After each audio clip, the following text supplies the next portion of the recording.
Hello बच्चों, मैं Sameer sir आपका आराध्या क्लासेस के यूट्यूब चैनल में एक बार फिर से आप स्वागत करता हूं।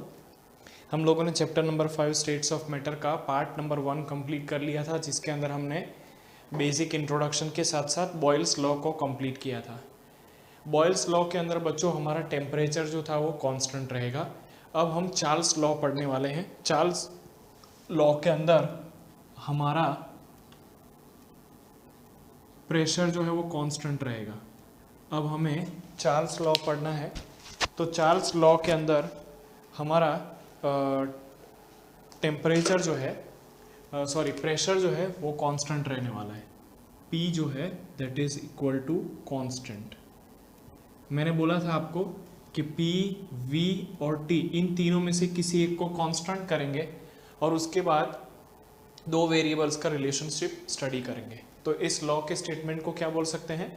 According to this law, for given mass of the gas the volume of the gas is directly proportional to its absolute temperature that is in kelvin. ठीक है, चलिए स्टेटमेंट लिख देते हैं। According to this law, according to this law, for given mass of the gas, for given mass of the gas, temperature of the gas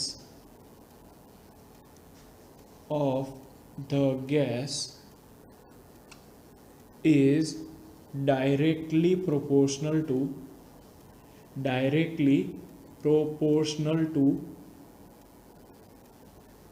its volume. ये काफ़ी obvious सी चीज़ है कि गैस के वॉल्यूम और टेम्परेचर के बीच में डायरेक्ट रिलेशनशिप होता है। जितनी गैस की टेम्परेचर ज़्यादा उतना उसका वॉल्यूम जो है वो ज़्यादा होता है। तो क्या हम बोल सकते हैं कि V is proportional to T? अगर मैं प्रोपोर्शनलिटी को हटाऊंगा तो एक कांस्टेंट आएगा which is V is equal to KT। V is equal to KT, ये जो है वो आपका चार्ल्स लॉ हो गया। अब इनिशियल और फाइनल कंडीशंस को डिफाइन करते हैं। अगर इनिशियल कंडीशन की बात करें तो in initial condition volume is V1, temperature is T1। So from Charles law what we can write? From Charles law V1 upon T1 is equal to some constant K। V1 upon T1 is equal to some constant K। चलिए उसी हिसाब से अगर हम final conditions को define करें तो in final condition के अंदर वॉल्यूम जो है वो V2 है, टेम्परेचर जो है वो T2 है। तो can we write V2 upon T2 is equal to K। V2 upon T2 is equal to K। ये आपका इक्वेशन 1 हो गया, ये आपका इक्वेशन 2 हो गया। अब इक्वेशन 1 और 2 को चेक करो, दोनों की राइट हैंड साइड सेम है, तो हम लेफ्ट हैंड साइड को कंपेयर कर सकते हैं। तो from equation 1 and 2 what we can write is V1 upon T1 is equal to V2 upon T2। V1 upon T1 is equal to V2 upon T2। ये हो गया आपका चार्ल्स लॉ का mathematical equation. V1 upon T1 is equal to V2 upon T2। ये हो गया आपका Charles law का मैथमेटिकल इक्वेशन। ठीक है, अब अगर हम ग्राफ की बात करें, ग्राफ, तो बच्चों यहाँ पर पहला ग्राफ तो वॉल्यूम और टेम्परेचर का आ जाएगा। चेक करो, वॉल्यूम और टेम्परेचर का जो ग्राफ है वो बहुत ही स्पेशल ग्राफ आने वाला है। यहाँ पर आपका वॉल्यूम हो गया, यहाँ पर टेम्परेचर हो गया। तो वॉल्यूम और टेम्परेचर के बीच में डायरेक्ट रिलेशन है। खास ध्यान रखो कि यहाँ पर मैंने टेम्परेचर को केल्विन में लिया है, तो दोनों के बीच में लीनियर रिलेशनशिप है। इसका मतलब कि वॉल्यूम और टेम्परेचर का ग्राफ लीनियर आएगा। अच्छा, अगर किसी बच्चे को मन में क्वेश्चन होता है कि सर अगर हम टेम्परेचर को डिग्री सेल्सियस में लेना चाहें तो अगर टेम्परेचर को डिग्री सेल्सियस में लेना चाहोगे बच्चों, तो यहाँ पर ग्राफ का जो फॉर्म है वो थोड़ा सा चेंज हो जाएगा। क्यों? क्योंकि ऐसा देखा गया है कि 0 डिग्री सेल्सियस के ऊपर volume of the gas zero नहीं होता है, या 0 केल्विन के ऊपर वो गैस का जो वॉल्यूम है वो ज़ीरो बनता है। तो कहने का मतलब अगर आप वॉल्यूम वर्सेस टेम्परेचर का ग्राफ ड्रॉ करेंगे और टेम्परेचर डिग्री सेल्सियस में लेंगे तो आप पाएंगे कि -273.15 डिग्री सेल्सियस के ऊपर किसी गैस का जो वॉल्यूम है वो ज़ीरो हो जाता है, बराबर। अच्छा, अगर आप इस ग्राफ को स्टडी करें तो यहाँ से आपको ये V/T इस कांस्टेंट चीज़ का पता चलेगा। यहाँ पर देखो V/T का जो प्रोपोर्शन है वो कांस्टेंट ही रह रहा है, तो हम V/T का ग्राफ आइदर वॉल्यूम और टेम्परेचर के साथ प्लॉट करेंगे तो इस तरीके की स्ट्रेट लाइन ग्राफ आएगी। इस तरीके की हमको स्ट्रेट लाइन जो है वो ऑब्टेन होगी।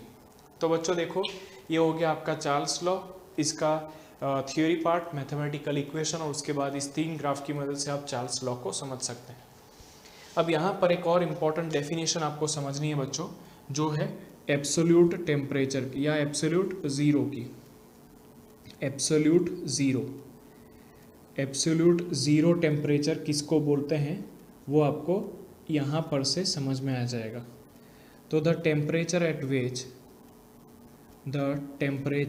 Eight which volume of the gas becomes zero, volume of the gas becomes zero is known as absolute zero temperature। जिस टेम्परेचर के ऊपर गिवन गैस का वॉल्यूम ज़ीरो हो जाता है उसको एब्सोल्यूट ज़ीरो टेम्परेचर बोला जाता है बच्चों।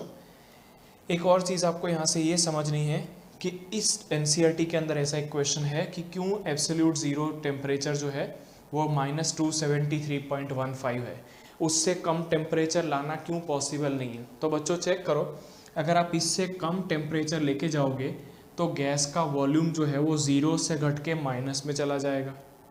अब गैस का वॉल्यूम माइनस में ला जाना पॉसिबल नहीं है, कहने का मतलब temperature lower than that is not possible. Temperature lower than that is theoretically not possible. Why? Because if you want to lower the temperature from -273.15, this literally means कि volume of the gas now becomes negative, which is not possible. ठीक है, चलो, तो एक तो ये बात हो गई। दूसरा, आपने एब्सोल्यूट ज़ीरो टेम्परेचर को डिफाइन कर लिया।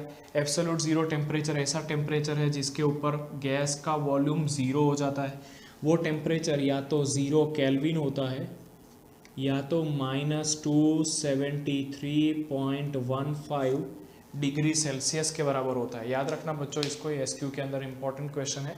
तो चलिए बच्चों, हमने चार्ल्स लॉ की थियोरेटिकल पार्ट की तो बात कर ली है। अब कुछ क्वेश्चंस देख लेते हैं जो चार्ल्स के लॉ के बेसिस पर हैं, ताकि कंसेप्ट की और ज़्यादा क्लियरेंस हो जाए।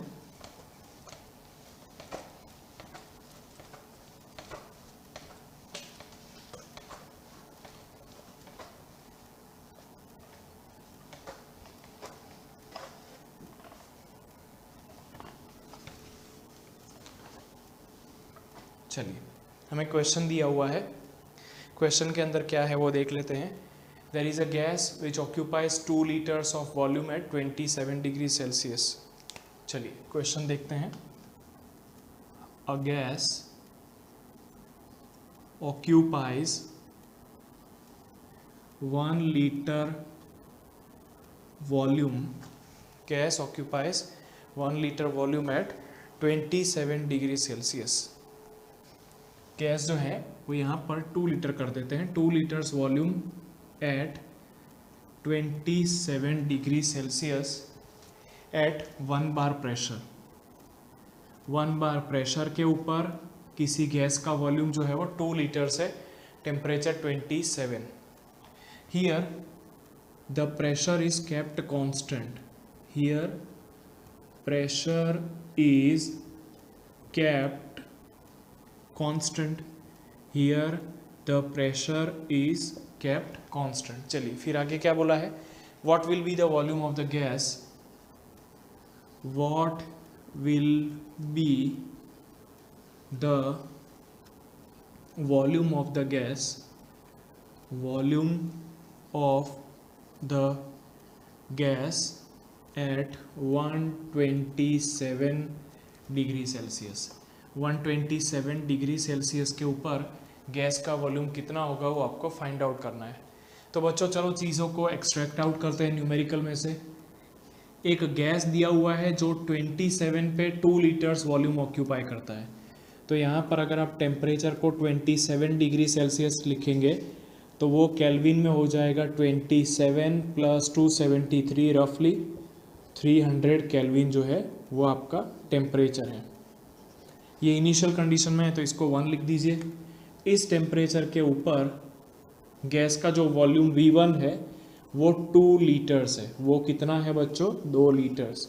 यहाँ पर आपको बोला है कि प्रेशर इज केप्ट कांस्टेंट, तो तुरंत ही लाइट हो जानी चाहिए कि अगर प्रेशर कांस्टेंट है तो कौन सा लॉ लगेगा यहाँ पर? Charles law. ठीक है। What will be the volume of the gas, मतलब कि आपको V2 ढूंढना है, V2 फाइंड आउट करना है at temperature T2 is equal to 127 degree Celsius. चलो बच्चों इसको केल्विन में कन्वर्ट करते हैं।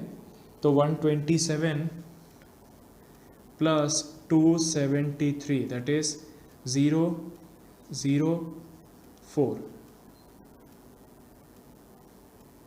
ठीक है। तो 400 केल्विन जो है वो आपका टेम्परेचर का second value that is T2 आएगा। तो T2 400 केल्विन है, T1 जो है वो 300 केल्विन है, T1 300 केल्विन है, V1 आपका 2 लीटर्स है और V2 आपको फाइंड आउट करना है। V2 जो है उसका वैल्यू आपको फाइंड आउट करना है। चलिए चेक कीजिए बच्चों क्या लॉ लगेगा। तो प्रेशर जो है वो कांस्टेंट है, प्रेशर कांस्टेंट है, वॉल्यूम और टेम्परेचर वेरी हो रहे हैं। तो बड़ी सिंपल सी बात है कि यहाँ पर आपका कौन सा लॉ लगने वाला है? यहाँ पर आपका चार्ल्स का लॉ लगेगा। तो हम लोग लिख सकते हैं यहाँ पर फ्रॉम चार्ल्स लॉ। अब कैसे सपना आया मुझे कि चार्ल्स लॉ ही लगाना है? तो प्रेशर कांस्टेंट है, वॉल्यूम और टेम्परेचर चेंज हो रहे हैं तो चार्ल्स लॉ लगेगा। V1 upon T1 is equal to V2 upon T2। देखो बच्चों V1 का वैल्यू दिया है, T1 आपको दिया है, V2 फाइंड आउट करना है, T2 आपके पास गिवन है। तो बड़ी आसानी से आप आंसर निकाल सकते हैं। आप आंसर निकालोगे तो वो 2.6 लीटर्स आएगा। देखो बच्चों टेम्परेचर को बढ़ा रहे हो तो वॉल्यूम जो है वो इनिशियल वैल्यू से बढ़ेगा ही। अगर आप चेक करोगे तो वॉल्यूम जो है वो यहाँ पर आपको 2.6 लीटर्स मिलेगा। चलिए अब बात करते हैं नेक्स्ट लॉ की। नेक्स्ट लॉ जो है that is गेल्यू-सैक्स law.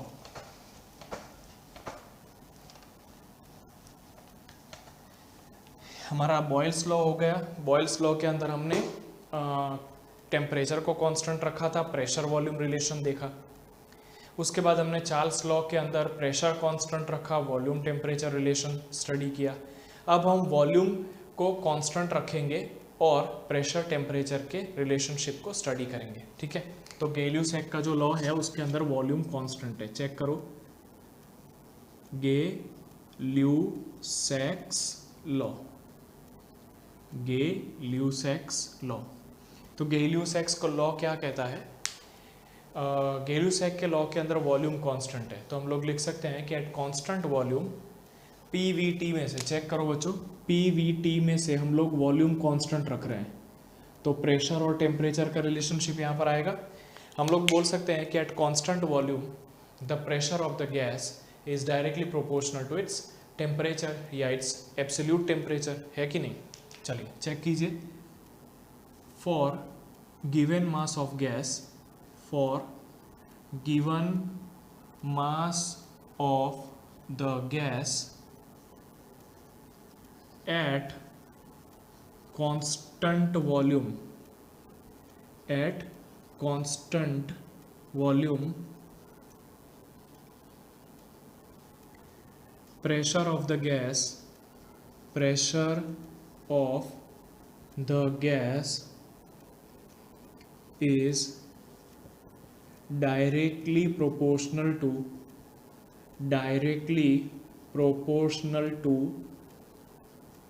its absolute temperature, its absolute temperature। जो pressure of the gas है that is directly proportional to absolute temperature। तो what we can write? The pressure is directly proportional to temperature। यहाँ पर bracket में लिखना चाहो तो V और N जो है दे आर कांस्टेंट। अब आप बोलोगे सर N क्या है? N is number of moles, हमने बोला ना गिवन मास ऑफ गैस, तो यहाँ पर N जो है उसको कांस्टेंट कर दिया है। तो can we write P is equal to K dot T, P is equal to K dot T, P is equal to K dot T।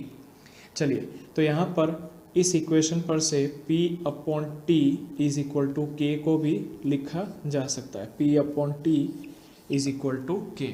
अब कंडीशंस को डिफाइन कर लेते हैं, इनिशियल और फाइनल कंडीशंस को, ठीक है। इनिशियल और फाइनल कंडीशंस को डिफाइन कर लेते हैं ताकि हमें पूरा का पूरा लॉ मिल जाए। इनिशियल कंडीशन की बात करें, इनिशियल कंडीशन, तो इनिशियल कंडीशन के अंदर आपका जो प्रेशर है वो P1 है। टेम्परेचर की अगर बात की जाए तो टेम्परेचर T1 है। तो from Gay-Lussac law what we can write, Gay-Lussac के लॉ पर से हम क्या लिख सकते हैं, P1 upon T1 is equal to K, P1 upon T1 is equal to K। ये हो गया इक्वेशन नंबर 1। चलो, अगर फाइनल कंडीशन की बात करें, फाइनल कंडीशन,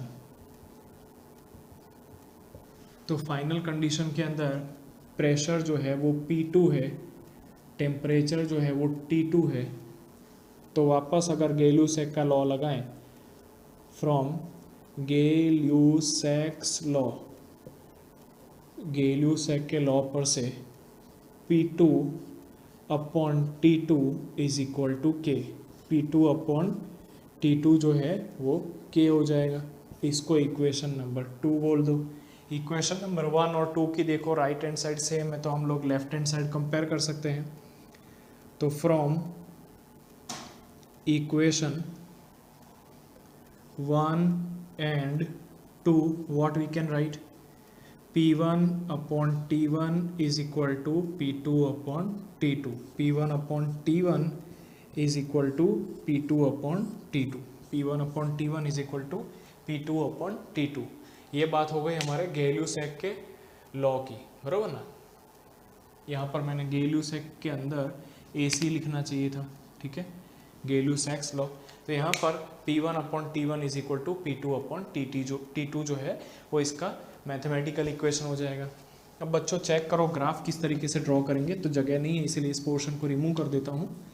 यहाँ पर ग्राफ के अंदर सीधी सी बात है कि प्रेशर और टेम्परेचर का ग्राफ आएगा, दोनों डायरेक्टली प्रोपोर्शनल है, तो प्रेशर और टेम्परेचर का जो ग्राफ है वो स्ट्रेट लाइन ग्राफ आएगा। चेक करो,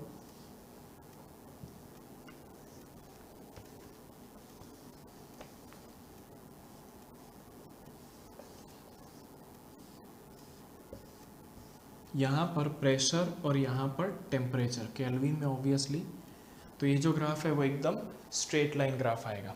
यहाँ पर चेक करो बच्चों, वॉल्यूम जो है वो कांस्टेंट है, वॉल्यूम कांस्टेंट है। इस ग्राफ को हम लोग बोलते हैं आइसोकोर। अगर टेम्परेचर कांस्टेंट है तो बोलते हैं आइसोथर्म, प्रेशर कांस्टेंट है तो आइसोबार, वॉल्यूम कांस्टेंट है तो बोलते हैं आइसोकोर।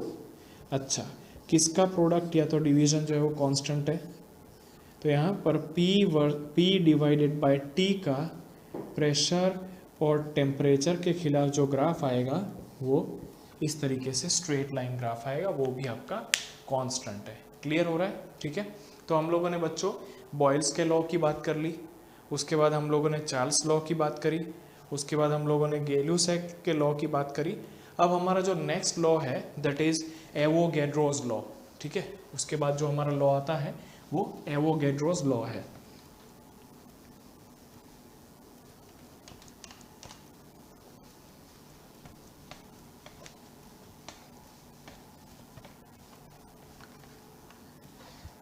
चलिए, एवोगैड्रो के लॉ की बात करनी है।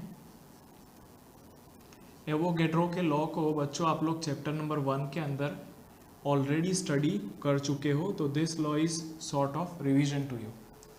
तो एवोगैड्रो का लॉ क्या कहता है, under similar conditions that is under equal pressure, under equal volume, all gases contains equal number of molecules, ठीक है। वापस under similar conditions of temperature और pressure equal volume of all the gases contains equal number of molecules. वापस से एक बार check करो बच्चों, pressure और टेम्परेचर की कंडीशन को अगर आप कांस्टेंट कर दो तो equal volume of the gases contains equal number of molecules. ये आप लोग पढ़ चुके हो चैप्टर नंबर 1 में, ठीक है।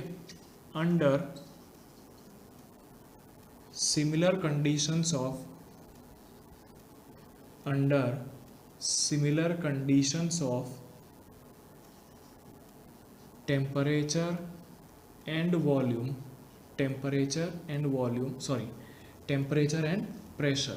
temperature and pressure,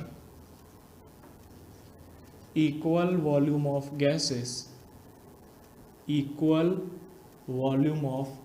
gases contains equal number of molecules.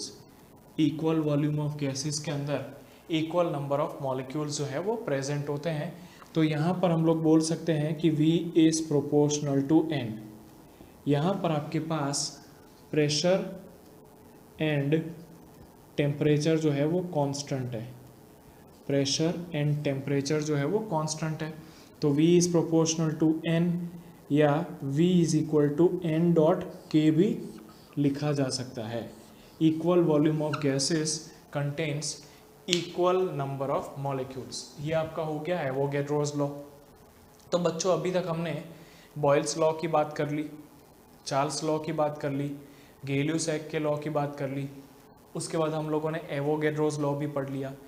Next lecture के अंदर हम लोग कंबाइंड गैस इक्वेशन के बारे में समझेंगे और साथ साथ में आइडियल गैस इक्वेशन को भी डिराइव करेंगे, क्योंकि मैं चाहता हूं कि एक ही वीडियो के अंदर दोनों चीज़ों को इंक्लूड किया जाए। इसीलिए इस दोनों चीज़ों को मैं नेक्स्ट लेक्चर के अंदर ट्राई करूंगा कवर करने का। तब तक के लिए thank you very much, keep studying.